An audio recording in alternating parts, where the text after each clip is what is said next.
नमस्कार दोस्तों। आज हम मानव स्वास्थ्य और रोग के महत्वपूर्ण बिंदुओं के बारे में बात करेंगे कि किस रोग की उत्पत्ति किस जीवाणु की वजह से, किस विषाणु की वजह से और किस कवक के माध्यम से उत्पत्ति होता है। और साथ ही साथ ये बताएंगे कि आपके जीवन का सबसे महत्वपूर्ण टॉपिक्स जो आज का होने वाला है, जो आजकल अधिकांश ट्यूमर का शिकार बहुत ज़्यादा व्यक्ति होते हैं, उसके बारे में भी हम बताएंगे। सबसे पहले जानते हैं कि अमीबिया पेचिस क्या होता है। अमीबिया पेचिस एक प्रकार का ऐसा रोग है जो शरीर में एंट अमीबा हिस्टोलिका के माध्यम से उत्पत्ति होता है। यह प्रोटोजोआ के कारण से उत्पत्ति होता है। प्रोटोजोआ का एक प्रजाति है एंट अमीबा हिस्टोलिका। मलेरिया देखते हैं। मलेरिया प्लाज्मोडियम परजीवी के कारण उत्पन्न होता है। यह संक्रमित होता है मलेरिया के मच्छरों के माध्यम से। मच्छरों के माध्यम से संक्रमित होने का काम करता है। ठीक, प्लाज्मोडियम परजीवी के माध्यम से मलेरिया रोग की उत्पत्ति होती है। निमोनिया रोग। निमोनिया रोग अक्सर बच्चे में उत्पत्ति होते हैं। जब बच्चे की आयु लगभग 6 माह से ज़्यादा हो या 6 माह हो, उसके बाद उसकी जो आयु बढ़ती है तो यह रोग होने की संभावना ज़्यादा होता है। अक्सर जो बच्चे खास करके ज़मीन पे खेलने वाले होते हैं, सर्द के समय है, तो सर्द के समय में निमोनिया होने की संभावना उसमें ज़्यादा हो जाता है। यह निमोनिया उत्पत्ति होता है स्ट्रेप्टोकोकस निमोनी और होमोफिलस इन्फ्लुएंजा नामक वायरस के कारण। स्ट्रेप्टोकोकी निमोनी जो है, स्ट्रेप्टोकोकी निमोनी जो है, यह एक प्रकार के जीवाणु है जिसका आकार स्टेप्टो शब्द लगा होने की वजह से इसका संरचना दिखाता है। इसका मतलब कि यह जो वायरस जीवाणु है, इसका आकार गोलाकार होता है। सामान्य जुकाम अधिकांश व्यक्तियों में इन्फेक्शन की वजह से या एलर्जी की वजह से भी सामान्य जुकाम उत्पत्ति हो जाता है। वह मुख्य रूप से राइनो वायरस के माध्यम से उत्पत्ति होता है। सामान्य जुकाम की उत्पत्ति होती है राइनो वायरस के माध्यम से। हैजा या कोलेरा। हैजा या कोलेरा एक ऐसा रोग है जो खास करके जिसमें अधिक से अधिक शरीर में हरासमेंट की उत्पत्ति होती है। लगातार दस्त होने लगता है, परेशानी बढ़ने लगती है, शरीर में कमजोरी होती है, आंख धंसने जैसी प्रवृत्ति उसमें उत्पन्न हो जाती है। इसके माध्यम से यह जो उत्पत्ति होता है विब्रियो कोलेरी नामक जीवाणु के माध्यम से, विब्रियो कोलेरी नामक जीवाणु के माध्यम से। एंथ्रेक्स रोग जो होता है, एंथ्रेक्स रोग पशु के माध्यम से संक्रमित होता है। जो व्यक्ति अधिकांश पशु के संपर्क में रहते हैं, पशु के साथ सोते हैं, तो उसमें यह रोग होने की संभावना ज़्यादा हो जाता है। मतलब कि पशु से संक्रमित होने वाला ये रोग है, वह वायरस है बैसिलस एंथ्रेसिस नामक वायरस के माध्यम से संक्रमित होता है। क्षय रोग या टीबी बोलते हैं। क्षय रोग की उत्पत्ति माइक्रोबैक्टीरियम ट्यूबरकुलोसिस के माध्यम से होता है। यह माइक्रोबैक्टीरियम ट्यूबरकुलोसिस इसका दूसरा नाम है, इसका दूसरा क्षय रोग नाम है, दूसरा नाम है टीबी, जो माइक्रोबैक्टीरियम ट्यूबरकुलोसिस नामक के जीवाणु के माध्यम से संक्रमित होता है। डायरिया सामान्य सी भाषा में इसको बोल सकते हैं आप दस्त का होना। दस्त का होना एक सामान्य सी बीमारी है जो अधिकांश व्यक्तियों में संक्रमित हो जाता है। जो व्यक्ति दूषित जल भोजन का सेवन करता है या भोजन का अपच होने की वजह से भी डायरिया रोग उत्पत्ति हो सकता है। यह छोटी आंत को प्रभावित करने का कार्य करता है। डायरिया रोग मुख्य रूप से प्रोटोजोआ से भी उत्पन्न हो सकता है, जीवाणु से उत्पन्न हो सकता है और विषाणु से भी उत्पन्न हो सकता है। इसमें से किसी से भी डायरिया रोग उत्पत्ति हो सकती है। टाइफाइड एक जीवाणु से होने वाला रोग है जो साल्मोनेला टाइफी नामक जीवाणु के माध्यम से उत्पत्ति होती है। साल्मोनेला टाइफी टाइफाइड रोग की उत्पत्ति करती है। इन्फ्लुएंजा एक ऐसा रोग है जो खास करके विषाणु के माध्यम से उत्पत्ति होती है। यह मिक्सोवायरस के माध्यम से संक्रमित होता है। एस्केरेसिस खास करके यह बच्चों में होने वाला रोग है जिसमें खास करके पेट में समान से गोल कृमि की निर्माण होती है जो अधिकांश ऊर्जा को शरीर में खाए गए भोजन को अधिकांश सोख लेता है, मतलब खत्म कर देता है, और शरीर के विकास होने में किसी प्रकार के प्रवृत्ति उसमें शरीर में दिखता नहीं है, मतलब कि शरीर के विकास की दर को रोकने का काम करता है। कौन? एस्केरिस लैम्ब्रिकोराइडिस, ये एक प्रकार गोलकृमि का प्रजाति है।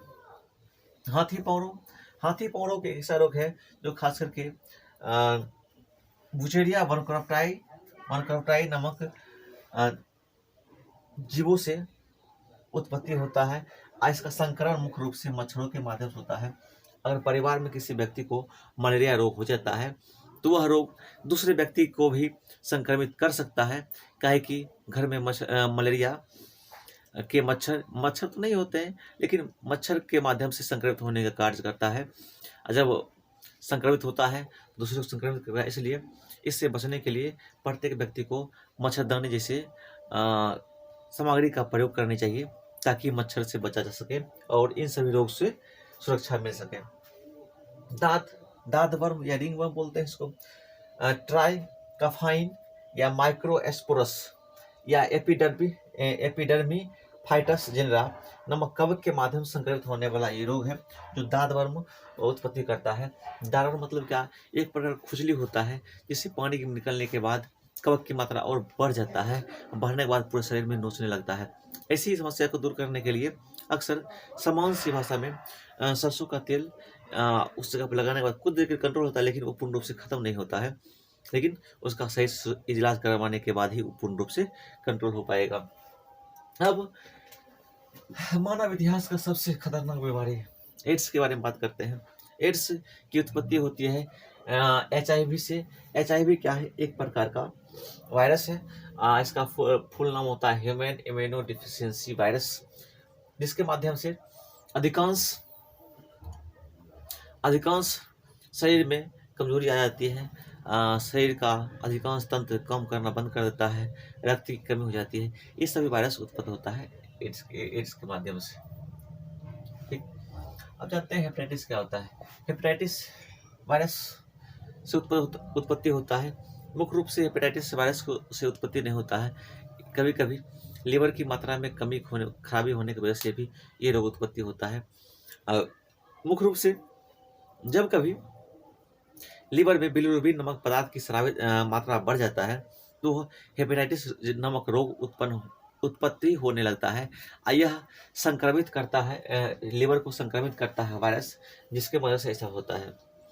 इसलिए हेपेटाइटिस वायरस जो है वो लीवर को प्रभावित करता है। प्रभावित जो करेगा तो बिलिरुबिन नमक पदार्थ स्रावित अधिक होता है। यह बिलिरुबिन नमक पदार्थ शरीर के रक्त से मिल करके उसमें आरबीसी की कणिकाओं को तोड़ने का काम करता है। इसमें आरबीसी कणिका जब टूटता है तो शरीर का टेम्परेचर हाई हो जाता है, मतलब बढ़ जाता है, मतलब सामान से उसका बुखार आना शुरू हो जाता है। ऐसी स्थिति को कंट्रोल करने के लिए लगातार रूप से आरबीसी लाल रक्त कणिकाओं को पूर्ण रूप से स्टेबल बनाना पड़ेगा, तभी इस रोग से बचा जा सकता है। रेबीज, ये कुत्तों या भेड़िया या बंदर, इसमें संक्रमित होने वाला रोग है। उसके माध्यम से ही जब कभी ये सभी जीव किसी मानव को या अन्य किसी जीव को काटता है तो यह अपने लार के माध्यम से, दांत के माध्यम से रेबडी वायरस को छोड़ देता है दूसरे की कोशिकाओं में, जिसकी वजह से वह उस स्थान पर पूर्ण रूप से जलन उत्पन्न होता है। ऐसी घटना से बचने के लिए तुरंत तत्काल उसको गर्म पानी से साफ करना चाहिए, साबुन से साफ कर देना चाहिए, ताकि उससे सुरक्षा मिल सके। और अगर हो सके तो प्राथमिक केंद्र पर संपर्क करके और कुत्ता के यानी एंटी रेबीज टीका का जरूर लगवाना चाहिए। एंटी रेबीज टीका जरूर लगवानी चाहिए। अब समझते हैं, अभी खास करके पूरे भारत में सबसे अधिक कैंसर का शिकार बहुत ज़्यादा लोग होता है। कैंसर मुख्य रूप से दो प्रकार से संक्रमित होता है। कौन कौन? कैंसर का दो प्रकार होता है। कौन कौन? एक बेनाइल ट्यूमर, एक होता है मैलिग्नेंट ट्यूमर। बेनाइन ट्यूमर क्या है? ये एक प्रकार का ऐसा ट्यूमर है जो खास करके अपने वास्तविक स्थान पर ही केंद्रित रहता है। इसमें वृद्धि नहीं होती है। अब वृद्धि नहीं होगा मतलब कि यह उतना हानिकारक नहीं होगा। जिसमें वृद्धि होता है वह कैंसर सबसे ज़्यादा हानिकारक होता है।